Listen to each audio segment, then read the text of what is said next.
Kita mulai dengan agama Yahudi, teman-teman sekalian. Yahudi sebenarnya diambil dari kata-kata huda. Di antara maknanya adalah huda. Dan ini diambil dari perkataan Bani Israel pada saat mereka menyembah patung yang dibuat oleh Samiri. Di mana Musa alaihissalam, Nabi Musa alaihissalam pergi ke gunung Tursina untuk menerima wahyu Taurat selama 40 hari. Ternyata Samiri ini, dia membuat rekayasa dari dia digoda oleh syaitan, membuat patung sapi dari emas lalu disuruh Bani Israel sembah. Intinya mereka sembahlah, mayoritasnya ikut-ikutan sembah. Nabi Harun alaihissalam tidak punya daya seperti Musa alaihissalam yang tegas, sehingga akhirnya Samiri berhasil tanda kutip di sini mengalahkan suara dari Nabi Harun alaihissalam, sehingga banyak kaumnya tidak mau ikut Nabi Harun dan mereka berkata, kami tunggu Musa sampai kembali aja. Waktu Musa alaihissalam balik, Nabi Musa alaihissalam menghancurkan patung itu, lalu dengan tegas menghakimi Samiri dan mengusirnya dari Bani Israel, serta mengembalikan orang-orang Israel untuk menyembah Allah Subhanahu wa taala. Pada saat itu, orang-orang Bani Israel sempat mengatakan, dalam Al-Quran diceritakan, a'udzubillahi minasyaitonirrajim, inna hudna ilaik. Ya Allah, kami kembali taubat kepadamu. Jadi sebenarnya kata-kata Yahudi diambil dari kata-kata huda yang berarti taubat atau kembali. Asal mula kalimatnya di situ. Kemudian menjadilah sebuah predikat yang memang Allah sendiri sebutkan istilah ini untuk mereka. Semua pengikut Musa sampai hari kiamat yang tidak mau lagi meyakini ada Nabi setelah Musa namanya Yahudi. Awal mula masuknya Yahudi ke Jazirah Arab ini, lebih tepatnya kita mulai dari kisah seorang raja Yaman bernama Rabi'ah bin Nasr.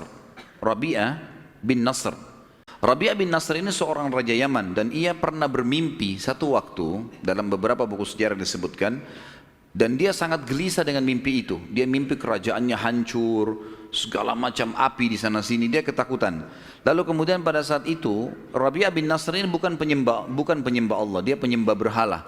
Dan banyak sekali ketergantungan partner antara berhala ini dengan dukun-dukun dan peramal penyamun, ini sambungannya gitu kan.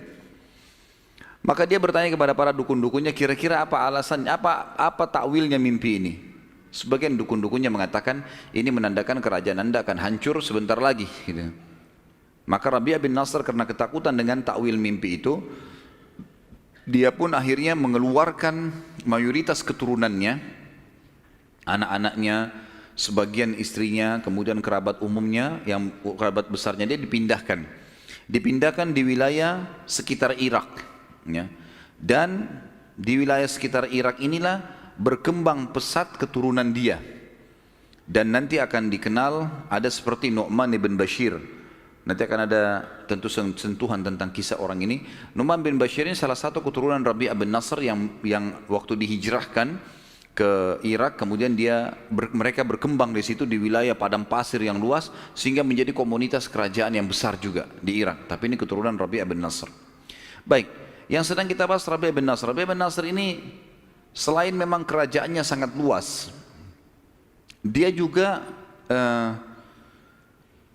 terkenal sekali mempertahankan setiap raja, nanti kalau dia mati harus anaknya yang jadi raja. Anaknya mati maka harus jadi anaknya lagi. Atau kadang-kadang dialihkan, dia tidak alihkan ke saudaranya.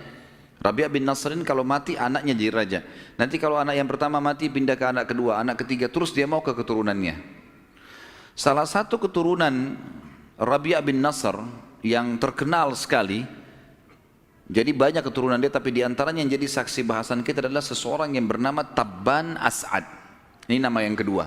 Jadi Rabi'ah bin Nasr ini adalah raja dulunya, tapi bukan dia yang sedang kita bahas.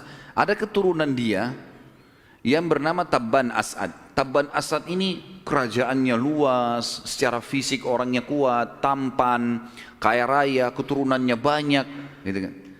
Dan menjadi tradisi orang-orang Arab pada saat itu, dan sampai sekarang sebenarnya masih terjadi.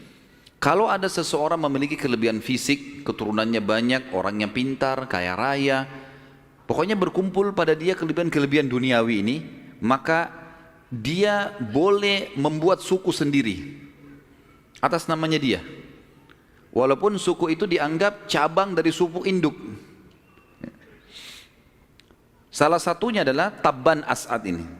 Tabban As'ad ini karena memiliki banyak kelebihan dunia, di antaranya hampir seluruh wilayah Jazirah Arab, terutama Yaman pada saat itu dikuasai oleh dia. Mempunyai kelebihan fisik, punya kekayaan, punya segala, maka dikeluarkanlah sebuah julukan untuk dia, khusus untuk Raja Yaman, dengan istilah Tubba. Diambil dari nama dia Tabban As'ad. Dalam Al-Quran Allah mengatakan wa qaumu Tubba, dan kaum Tubba. Tubba maksudnya adalah orang-orang Yaman. Dan Yaman ini punya histori memang. Sebagaimana kita tahu juga ada surah nomor 34 dalam Al-Quran namanya surah Saba. Saba adalah nama lainnya negeri Yaman. Jadi memang banyak histori berhubungan dengan negeri ini. Tentu pada saat itu sebab dikeluarkannya istilah Tubba karena raja-raja dunia yang berkuasa juga punya julukan-julukan. Seperti misalnya kalau Persia itu ya, ada istilah Kisra. Kemudian ada Mesir, kita tahu ada Fir'aun. Ya. Itu kan istilah induk ya. Jadi Fir'aun itu sebenarnya istilah setiap orang yang ternobatkan jadi raja di Mesir pada saat itu. Seperti misalnya yang bermasalah dengan Musa alaihissalam, itu ada Ramsis. Ya. Raja lagi namanya Ramsis, tapi dia dikembalikan ke induk istilah raja Mesir, Fir'aun. Persia namanya Kisra, Romawi namanya Kaisar, yang sampai sekarang masih dipakai gitu kan. Ini istilah-istilah induk. Sementara Ethiopia namanya Najasyi. Dan ini kurang lebih raja-raja yang berkuasa di dunia pada saat itu.